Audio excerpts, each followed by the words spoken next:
violence in Hong Kong continues to disrupt the city and affect the daily lives of millions as the radical minority engages in a standoff with police.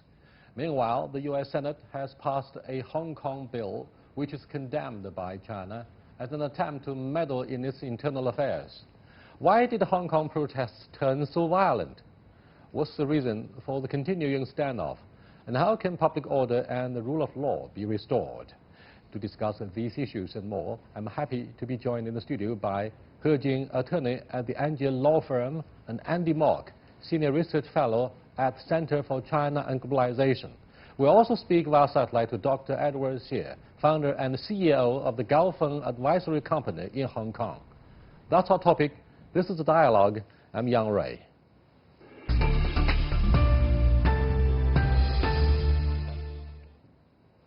Welcome to Dialogue, gentlemen.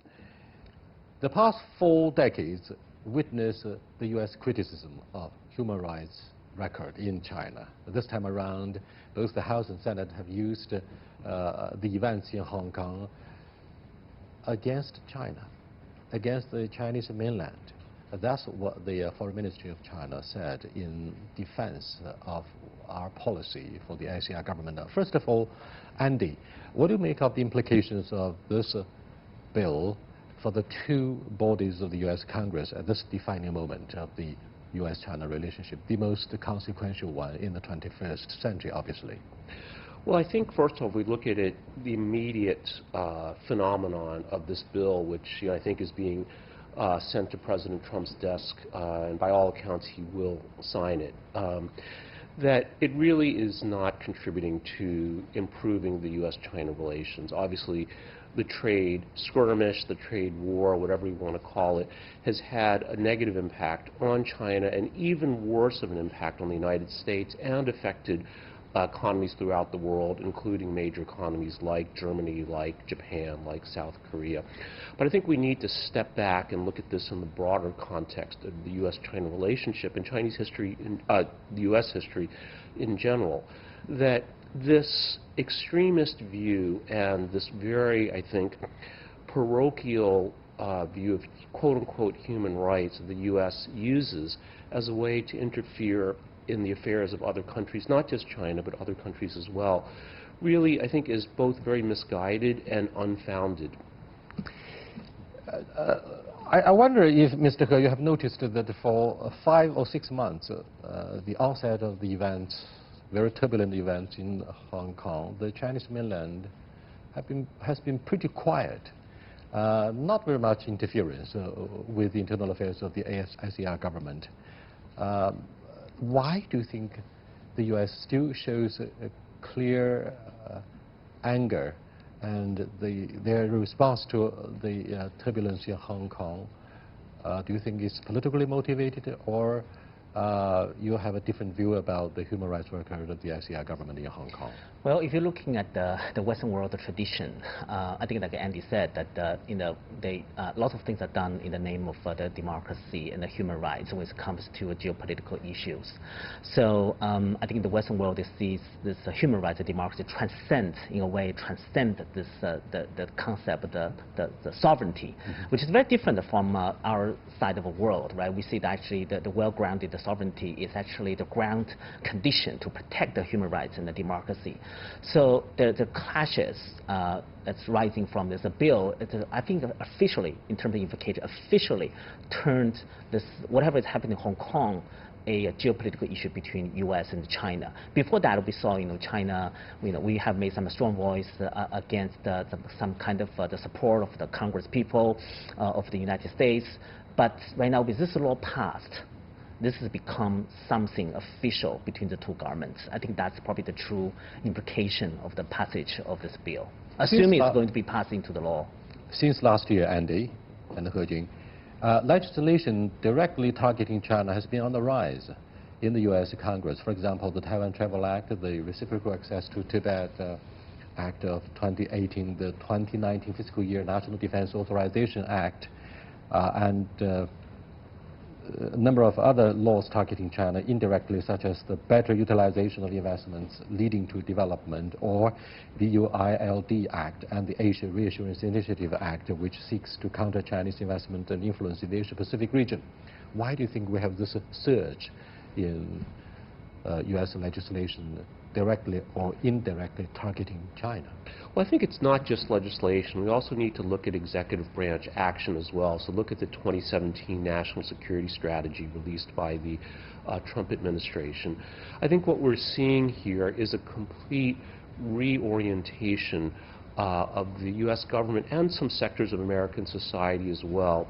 So this pivot, if we want to call it this, away from other security threats, whether that's terrorism, etc., to now this great power rivalry between the U.S. and on the one side and China and Russia on the other. But within these two countries, China is seen as the bigger threat. So I think this is what's driving this, and it's an unfortunate alignment of political opportunism, a lot of traditional political interest, whether we're looking at traditional labor that has feared loss of jobs, the national security establishment, of course, I think always has viewed China with some suspicion, and of course as China's economy grows, as China's diplomatic influence grows, but also I think the recognition that China's model is not just legitimate, but actually very, very effective. And we see countries from Africa to Europe to Southeast Asia saying, wait a minute, you know, there's something here, and I think this is causing consternation in the United States. It seems both the issue of human rights and what is called the compliance with the rules, the two ideas have both been weaponized by lawmakers, politicians, policymakers in the D.C. and in the United States. So given what Andy said, the structural, deep-rooted, frosty geopolitical rivalries between the two biggest economies, Mr. He, do you think the so-called long-arm jurisdiction of the U.S. lawmaking body would increasingly opt for a hostile act against China so that a kind of a parallel world economic and political order will be introduced to divide the whole process of globalization, to slow it down? Whatever the, I agree actually, whatever the underlying dynamics or under what the true grounds it is for all these bills, I think the trend is going that way. I think what's really striking for this Senator bill is that the number of votes. I think almost all the senators agrees, prove it. It's almost unanimous. So that's really escalate the kind of quote-unquote interference that are to a new level, which we probably have not seen before. What do you think of the idea of a long-arm jurisdiction? Could be justified by international law? I don't think it can, and I think here the issue too is that despite the intentions of the United States, whether we're talking about the legislative branch, Congress and the Senate, or the executive branch, I think what we're seeing is despite a unity in the U.S. political establishment of wanting to extend the long arm of American influence or coercion or whatever you want to call it, it's increasingly ineffective. So look at all of these issues, Huawei and 5G. The U.S. expended enormous diplomatic effort to attempt to stop countries from adopting Huawei equipment for 5G. And I think nowhere has it been successful. So the only holdouts so far, I think, are Australia and Canada, right? But all of these other countries, including American allies like the UK, like Germany, countries throughout Asia, have all made their own decisions based on their own assessment. So I think similarly, we'll look at Xinjiang as well. So the U.S. worked very hard at the UN to try to condemn China on this, and yet a group of Islamic countries all said, that those in the position to know best, said, we think China is actually doing the right thing here. So I think these efforts, unfortunately, probably will continue, but their effectiveness, I think, is declining. Well, I do want to add one point. If we talk about strictly like technical sense, in the long arm jurisdiction, if we call that the phenomenon, it's actually growing everywhere. We actually, from our law practice, we actually seen our Chinese court, not in this international international perspectives, even in the commercial law sense, actually expanding. I think the true reason is that it's lots of things that have that global reach. So for this one, of course, in the name of the human rights or democracy, you can always find something that hurts your principles, and you can find a jurisdiction in your court. But it's actually going everywhere if we strictly talk about this as a legal phenomenon. Thank you very much. And we also have Dr. Edward Xie, founder and CEO of the Golfing Advisory Company in Hong Kong, standing there. Hello, Edward. Hi. What's the immediate response from the locals in Hong Kong about the lawmaking decision to criticize human rights and democracy in Hong Kong? I mean, can you update us with the whole picture as to the mixed responses that you have received from both the SAR government, elites, and students in particular? Most of them took to the street, and some of them became so violent in recent days. Right. As you know, the violence which has been taking place since June has really split the Hong Kong society into many divisions, but largely speaking into two halves. You know, one half which is really, we can call it in general terms, pro-democracy camp, and the other half is more pro-establishment camp. I think right now we are seeing this tug of war between these two camps, and this very recent announcement or decision by the U.S. legislature on this Hong Kong Act really has been received quite differently depending on which side or camp you're in. If you're on the side of so-called pro-democracy, it's probably a pretty welcome action by the U.S. government, which perhaps to some people it demonstrated support of the U.S. government on what the protesters or the rioters has been doing over the last several months. Whereas on the other side, with the pro-establishment camp, obviously they do not see this as a welcome sign for the reasons that the other two guests have already mentioned quite a bit. So it's a very mixed signal here in Hong Kong. Edward, you may not see many ordinary folks appear openly on television or other media platforms to denounce the so-called police brutality. But privately, one taxi driver said to a mainland traveler, look, 6 months ago, Hong Kong police was viewed as the most respectable. But why, all of a sudden, that the image of Hong Kong cops became so ugly, nasty? He said in a private conversation in the cab, something must have gone wrong. It gave a strong impression that this cab driver didn't believe that the Hong Kong police brutality, quote unquote, was true. So can you update us with a more objective and complete picture on the behavior of the law enforcement personnel in the territory of Hong Kong over the past 6 months? Well, of course, as you know, whatever one receives is through often through the media, through the mass media, and there are various types of mass media going around, as you know, especially in an open society like Hong Kong. You got local media who are trying to target the government. You also have local media who's trying to protect the government. You of course have the Western media, who in general are sympathetic of the rioters or the protesters. So it depends on what kind of media do you get the information from, and the information can be quite different. But from at least from my personal point of view, as I observe what's been happening in the last several months, given the duration of the situation, given the number of incidents or riots or protests that's been going on in so many locations here in Hong Kong, and if you look at the number of so-called casualties, people who got hurt, or even people who got killed, it's incredibly small. It's incredibly small, and every police force, when it comes to trying to stabilize this kind of situation, you have to use some reasonable degree of force. And a lot of situations are actually quite dangerous. I would say personally that in general, the Hong Kong police has performed superbly.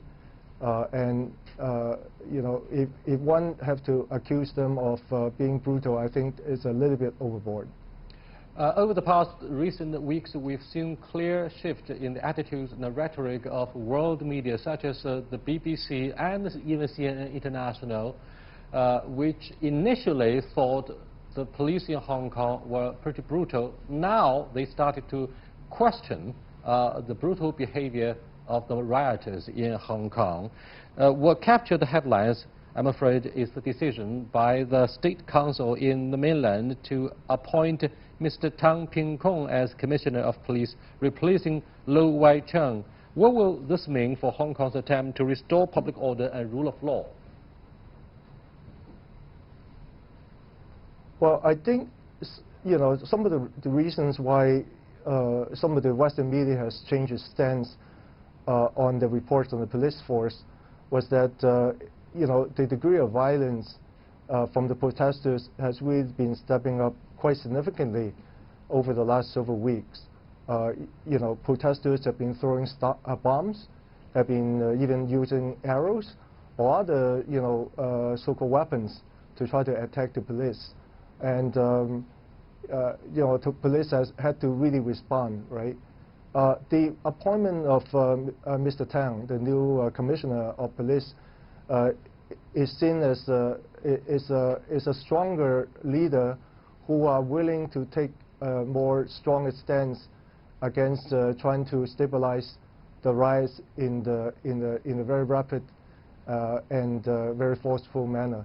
So from the standpoint of you know, restoring the rule of law in Hong Kong, hopefully Mr. Tang would accelerate this process by using the appropriate force to try to stabilize the violence here in Hong Kong. Yes, of course, the top priority on the agenda of the SAR government at this moment is to quickly restore order and the credibility of the administration. Now, Andy and her, a 70-year-old man was killed with a brick during the violent protests, and another poor guy was set ablaze by the rioter.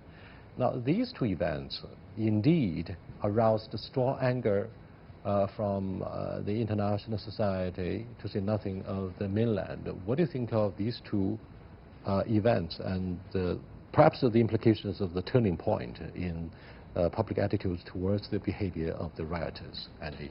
No, so I'd like to add a little bit to what Edward said to answer your question, Young Ray. So I think the Hong Kong police force so far has shown remarkable restraint and a high degree of humaneness in addressing this, and maybe even too much. Because let's just look at context. In Chile, the protest resulted in 19 people killed. In Iran, in these recent protests, about 100 people were killed. Hundreds of people were killed in the protest in Iraq, as well as thousands of people injured in these three protests. So directly killed by the police in Hong Kong, 0. Okay. So, of course, there's been a lot of disruption, a lot of economic damage, as well as disruption of society, fear, etc., intimidation that should not happen. But yet, I think this could have been much worse, and the Hong Kong police has shown remarkable restraint. And yet, I think there does come a point when enough is enough, and this is where I think we should give the Western media credit, where the coverage has been largely biased and I think very partisan in support of inciting rioting. But I think even the Western media, most of the reporters, editors are decent people. And now they are seeing that perhaps they were wrong to be so supportive of this.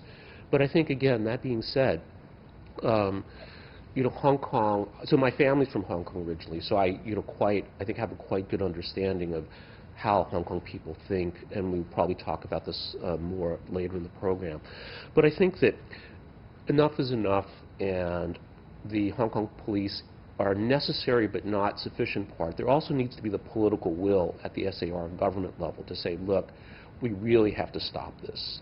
We've been very tolerant. We've given these protesters, rioters space. So I think we're moving in the right direction. He Jing, China's top legislature has discounted Hong Kong's High Court ruling that the emergency regulations ordinance.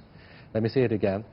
China's top legislature, the NPC, National People's Congress, has discounted Hong Kong's High Court ruling that the emergency regulations ordinance on wearing masks is incompatible with the basic law. Zhang Tiewei, spokesperson for the Commission of Legislative Affairs of the National People's Congress, said its standing committee is the sole legislative body that can make judgments and decisions over whether a law of the Hong Kong Special Administrative Region is in accordance with the basic law. What do you think of the current disputes, quote-unquote, between the Hong Kong High Court and the highest lawmaking body in the mainland, the NPC?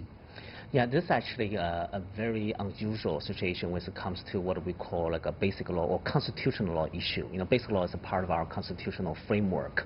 So when a decision like this issued by the Hong Kong court and the end, when we're looking at the position of the National People's Congress, it's really about the constitutional law issue, which is about who have the right to interpret or invalidate the Hong Kong law.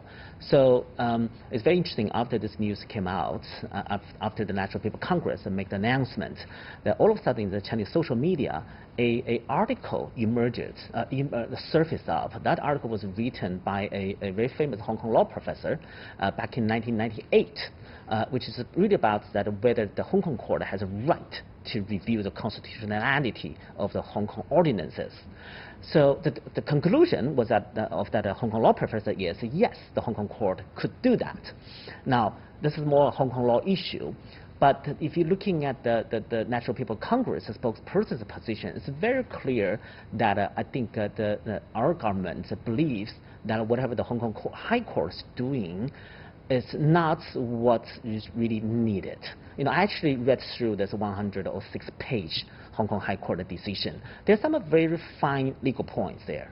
There are really some fine points. For example, the court basically said that when it comes to public danger, there's one emergency test, there's one public danger. The court believes that the emergency the regulation ordinance is incompatible with the basic law when this comes to the grounds of public danger. They didn't say anything about emergency, which means that if the chief executive enacts this face covering law based on the emergency, that might be different. But right now, they do that based on the public danger. So we can see there's some fine points here. Let me go back to Edward. What do you think of the discussions between the mainland and the Hong Kong High Court over the issue of mask wearing acts by the rioters? Do you think law enforcement cops are likely to give up their action against the mask wearing behavior of the protesters as a result of the disputes? At this moment, it's hard to say because in a way, the Hong Kong court really have not or the judge have not really finally announced his decision yet on the whole thing. So I think the Hong Kong government stance right now is to wait until that court final decision has come out. In my view, if this is sort of overturned, this is very unfortunate for Hong Kong. Because the anti-mask law was a pretty good direction to stabilize the situation with respect to the riots. If this is overturned, then perhaps this is not heading in the right direction. Andy, what's your understanding about the authority of the NPC, the National People's Congress, in their interpretations about the basic law?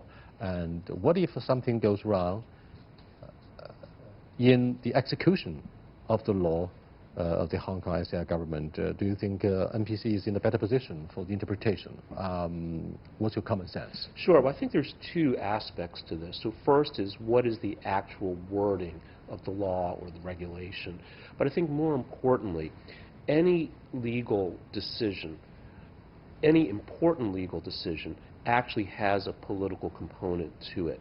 And whether that's the United States, we look at the suspension of habeas corpus during the Civil War, Roe versus Wade in terms of abortion. These very important issues that are legal, start as legal issues, actually are political questions. And I think that when we look at the situation in Hong Kong, it started as a local problem. It could grow into a national security problem. Now, when we look at China, it's one country, two systems.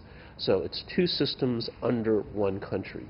So if a problem in a local area, whether that's Hong Kong, whether that's another city in mainland China, grows for whatever reasons, of course I think the national level government needs to be involved. So whether that's the NPC or other organs of state, that this is, of course, an issue, particularly if it becomes a national security issue. Now, Mr. He Jing, there's yet another topical talking point that merits the general public attention concerning the composition of Hong Kong judges. You know what I mean, the ethnic nationality, national identity of some of the judges on the panel in the court has generated much raging debates between and among mainlanders. They call into question the legitimacy of the representation concerning the Hong Kong judges. What do you think of the core issues here? Well, to be honest, I actually, I honor the Hong Kong-based law, which really allows the foreign judges. And actually, for this particular decision, I think both judges are not those kind of like foreign citizens. So this probably should, whatever the concern should be put aside. Why were some of the rioters immediately released following their arrests by the cops? Do we have any specific regulations in the basic law that says, that say, look, within 24 hours, if you cannot give a tangible evidence against the suspects, they got to be released. They cannot be put under house arrest endlessly. I think for this part, we just really have to trust that the Hong Kong, the law enforcement of the rule of law system, they have the better judgment to realize whether these people who are arrested really have this really serious issue as a threat to the public danger. So I think that's something we have to trust them. Edward, before we conclude this discussion about the latest development in Hong Kong, can you brief us on the latest in the Polytechnic University? Do you think all of the rioters have been released or have been arrested by the cops who have closed in instead of launching direct attacks on the strongholds of the rioters in the university? I don't know at this moment because I was coming from home to the studio here, so I don't know what happened in the last hour or so. But before I came, I took a look at the TV news. I think there were still quite a number, meaning a couple of dozens of rioters or so, were still inside the Polytechnic universities. The police have not really decided or have not taken an action or trying to penetrate into the campus to take a hold of these people. So right now, at least, when I left my home to come here, there was still a stalemate. Edward, do you feel there is a strong need by the locals that the PLA garrison troops should be mobilized and send them out of the barracks to intervene openly at this moment? What do you think of the necessity? Very quickly. I don't believe there's a necessity right now, but as you know, some of the PLA people came out very, trying to help to clean up some of the mess in some localities, near the barracks, that was highly welcomed by the Hong Kong people. So that kind of thing would be good, but in general, probably not that necessary. Thank you very much, Edward, He Jing, and Andy Morg. Many people are wondering aloud when we would have the end game of the violence in Hong Kong and public order as well as the rule of law could be restored to ensure the sustainability of this financial hub in East Asia. I'll see you next time. Goodbye.